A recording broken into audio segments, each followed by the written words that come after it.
आज एक power tools के बारे में हम लोगों ने ट्रेनिंग रखा है। सबको पता है कि पावर टूल्स क्या होता है। मैं एक बार फिर से बता देता हूँ। आज का जो ट्रेनिंग है वो हैंड टूल्स और पावर टूल्स का है। पावर टूल्स किसे कहते हैं? देखिए, जो भी विद्युत प्रवाहित से मशीनरी चलती है, जैसे हम लोग इलेक्ट्रिक से जो भी पावर्स को टूल्स को ऑपरेट करते हैं, जो टूल्स को चलाते हैं, उसे हम लोग पावर टूल्स कहते हैं। ये जितने सारे आपके सामने दिख रहे हैं वो सब पावर टूल्स है। इसमें बिना विद्युत का चलेगा? चलेगा? नहीं चलेगा। इसमें बहुत आप लोगों को जितना आसान दिख रहा है चलाना, उतना ही ज़्यादा उसमें खतरा है। बशर्ते क्या, आपको उसमें सावधानी बरतना है। कोई भी नया व्यक्ति को ऑपरेट करने के लिए नहीं देना है। मैं एक एक चीज़ आपको उसके बारे में समझा देता हूँ। देखिए, सबसे आते हैं क्या, हैंड टूल्स के बारे में। हैंड टूल्स का आपके सामने 2-3 इक्विप रखा गया है टूल्स, जैसे टीकम हो गया, फावड़ा हो गया और हैमर, हथौड़ी हो गया। इस चीज़ को कभी भी आप लोग साइड पे यूज करिए तो उसको आपको एक बार चेक करना है। क्या क्या चेक करना है? उसका हैंडल चेक कर लीजिए जो लगा है, उसका जो नीचे का पार्ट है जैसे फावड़ा है वो कटा वटा नहीं होना चाहिए, जो हैंडल है वो टूटा वटा नहीं होना चाहिए। इसमें ज़्यादा वो रिक्सी नहीं होता है, इसके लिए ज़्यादा उसको चेक नहीं किया जाता है। बट जो ये पावर टूल्स है उसमें थोड़ा ज़्यादा आपको दिमाग रखना है, ज़्यादा ध्यान रख के मतलब उसको यूज करना है। जैसे मैं एक बात करता हूँ ग्राइंडर मशीन का, ठीक है?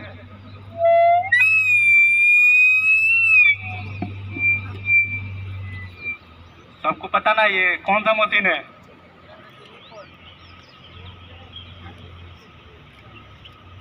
ग्राइंडर मशीन है ना। इसका आरपीएम कितना होता है? 11,000 होता है। यानी 1 मिनट में ये कितना बेर घूमेगा? 11,000 बेर घूमेगा।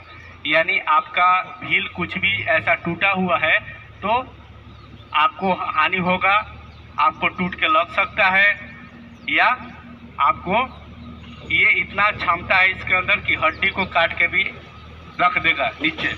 अगर हाथ पे अच्छा सा लग जाए तो नीचे काट के रख देगा। इसको कभी भी आप लोग यूज करिए तो सबसे पहले आप जब भी स्टोर से आप लोगों को मशीनरी आपके नाम पे जब भी आ रहा है, आपको जब भी साइड पे लेके जा रहे हैं यूज करने के लिए, तो सबसे पहले क्या करना है कि उसको चेक करना है। पर डे चेक करना है आपको काम चालू करने से पहले। इसलिए चेक करना है कि समझे कि आप पर्सनल एक आदमी इसको यूज नहीं कर रहा है। अभी आप रख के जाइएगा, दूसरा कॉन्ट्रैक्टर का दूसरा बंदा लेके जाएगा इसको, तो हो सकता है उससे कुछ गड़बड़ी हो गया, वो बताया नहीं और ले जाकर स्टोर में जमा कर दिया, और कोई दूसरा बंदा उसको लेके गया, देखा नहीं, ध्यान नहीं दिया और उसमें उसको चोट लग गया। तो इस चीज़ को क्या करना है, आपको इसको जो ऊपर का पार्ट है यानी फिजिकली उसको चेक करना है। आपको गार्ड चेक करना है, जिसको हम लोग इंजीनियरिंग कंट्रोल भी बोलते हैं। इंजीनियर के द्वारा बनाया गया है इसको गार्ड को। तो इंजीनियरिंग गार्ड्स यानी जो ग्राइंडर के गार्ड है उसको चेक करना है। व्हील चेक करना है कि ये व्हील प्रॉपर है कि नहीं, टूटा फूटा तो नहीं है व्हील। समझो कि कोई यूज किया, तोड़ दिया और ले जाकर रख दिया, आपने उसको यूज कर दिया, तो ऐसा नहीं करना है। व्हील को चेंज कर देना है। अगर कुछ भी टूटा हुआ व्हील तो उसको चेंज कर देना है, ठीक है? दूसरी बात, आपने मशीन चेक किया, उसका केबल चेक करना है। केबल कटा वटा नहीं होना चाहिए, ठीक है? केबल कटा नहीं होना चाहिए। दूसरी बात, ये जो सॉकेट है, ये इंडस्ट्रियल सॉकेट हम लोग बोलते हैं, यानी मेल फीमेल सॉकेट बोलते हैं, ये लगा होना चाहिए। देखिए, मैं आप लोग को एक बात बता दूं कि कोई भी हम लोग पावर टूल्स को जब भी मेल फीमेल के थ्रू सॉकेट को कनेक्ट करते हैं तो इस तरह का कनेक्टेड हम लोग मशीन के पार्ट्स में यूज करते हैं, और जो पैनल के थ्रू होता है वो इस तरह का सॉकेट होता है। इस तरह का सॉकेट में इसको कनेक्ट करते हैं।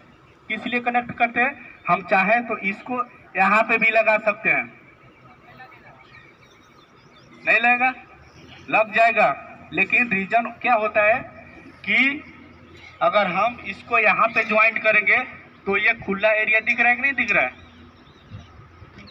दिख रहा है, ये खुला एरिया दिख रहा है ना, तो आपका हाथ कभी भी इसमें जाएगा तो करंट मारेगा, करंट लगेगा कि नहीं लगेगा। लेकिन अगर हम इसमें करंट है, अगर इसको ऐसे पूरा पकड़ेंगे तो भी करंट नहीं लगेगा, लगेगा।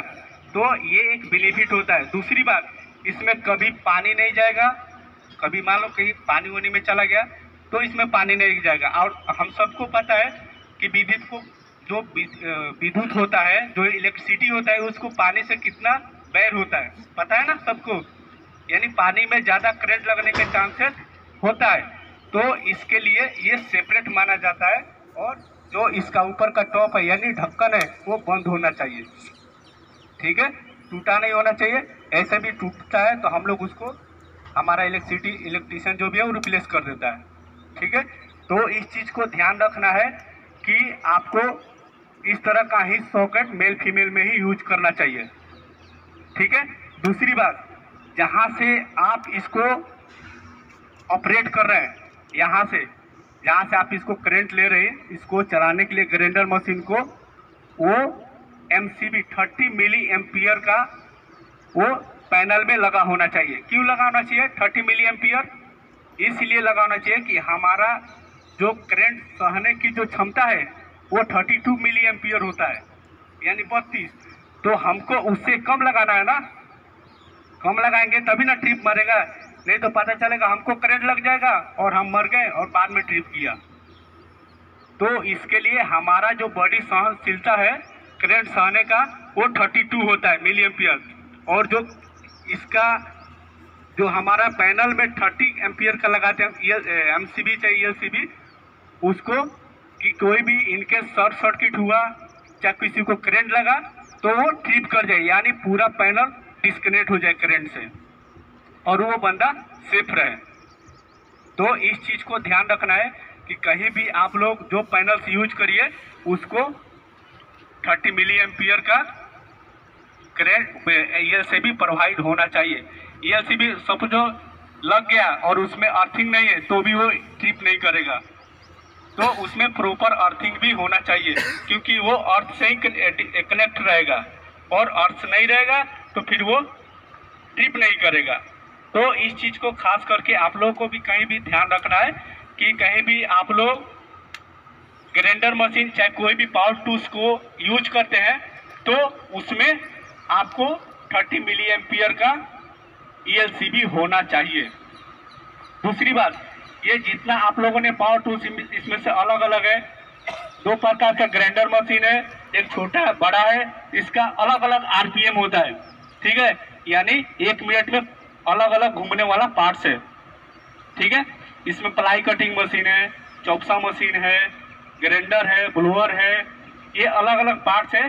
तो आप लोग को कभी भी कोई भी इक्विपमेंट्स आप लोग पावर टूल्स स्टोर से यूज करिए, यानी अपने नाम पर इशू करवाना है तो उसको पहले फिजिकली चेक करना है, उसके बाद ही आपको अपने नाम पे यानी वर्किंग में लेना है साइड के ऊपर।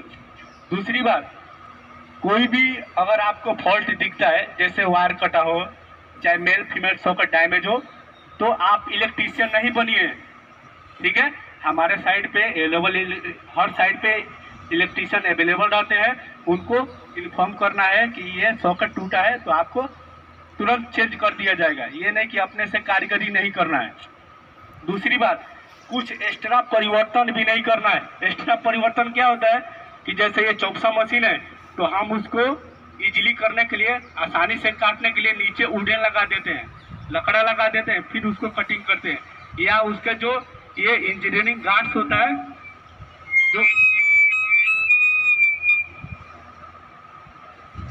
जो ये इंजीनियरिंग गार्ड्स होता है, इसको हम लोग क्या करते हैं, वेल्डिंग वायर से बांध देते हैं। ये भी क्या है, गलत है, ये आपकी सेफ्टी के लिए रखा गया है। ये जब मशीन आपको मार्केट में जब आता है तो बहुत सारे टेस्ट करके, बहुत सारे इंजीनियरिंग के थ्रू टेस्ट करके ही ये मार्केट में आता है आपके पास में यूज करने के लिए। तो उसमें एक्स्ट्रा कुछ भी ऐसा परिवर्तन नहीं करना है।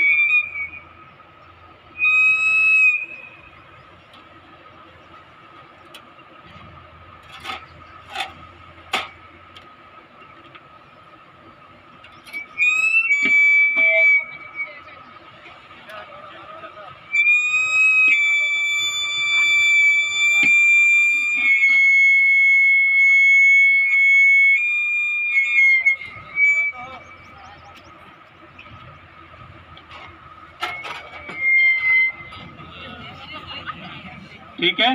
तो ये क्या होता है कि कोई भी आपको जब भी इसको यूज में लाइए तो जो भी इसका पार्ट्स होता है जो उसको मैंने क्या बोला एक्स्ट्रा कुछ भी ऐसा परिवर्तन नहीं करना है मशीन के अंदर।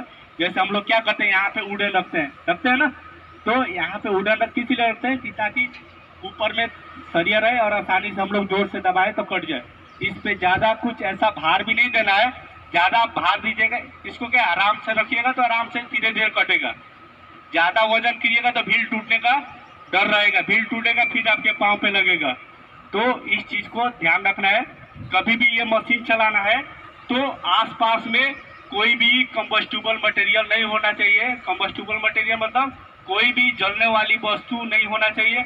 आसपास में कोई पेंट नहीं होना चाहिए, आसपास में कोई पन्नी वगैरह कोई कांतान ये सब नहीं होना चाहिए, नहीं तो फिर आग लगेगा। क्योंकि इसमें से स्पार्क निकलता है ना जी, निकलता है नहीं निकलता है, तो इसमें से स्पार्क निकलेगा तो फिर ये आग का बढ़ावा देगा।